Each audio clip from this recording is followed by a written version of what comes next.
இந்த இடத்துல லைட்டாக இழுத்துட்டு மேலே லைட்டாக தூக்கிக்கணும். ஏன் அப்படின்னா இந்த ஐலாஷஸ்க்கும் ஐப்ரோஸ்க்கும் இடையில வந்து கேப் தெரியக்கூடாது. இப்படி பண்ணிட்டோம் அப்படின்னா அந்த இட்ஜில் இருந்து எல்லா இடத்துலையும் வந்து ஐலைனர் வந்து ஃபிட்டாக நிற்கும்.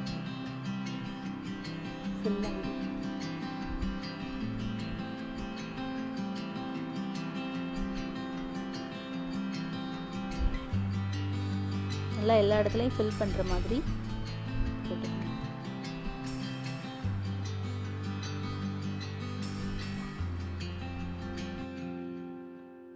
ஐ கொஞ்சம் நல்லா பெருசாக இருக்குது அப்படின்னா கொஞ்சம் டார்க்காக கொடுத்துக்கலாம்.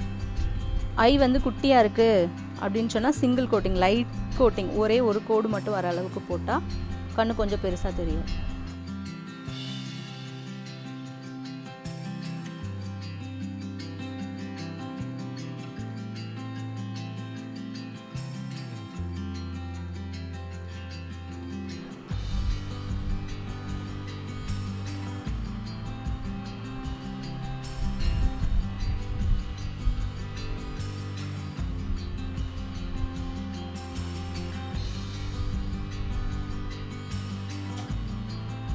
போடும்போது இந்த இட்ஜிலேருந்து ஸ்டார்ட் பண்ணி இந்த இட்ஜ் வரைக்கும் முடிக்கணும்.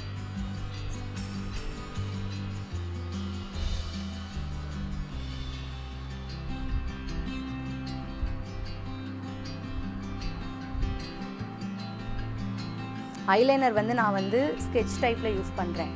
இப்போது நிறைய பேர் என்ன பண்ணுறாங்க அப்படின்னா லைனர் வந்து லிக்விட் ஐலைனர் போடும்போது டக்குன்னு முழிச்சிடுறாங்க. முழிக்கிறதுனால வந்து கண்ணில் மேல் பகுதி இந்த இடத்துல ஃபுல்லாக வந்து ஒட்டிடுது.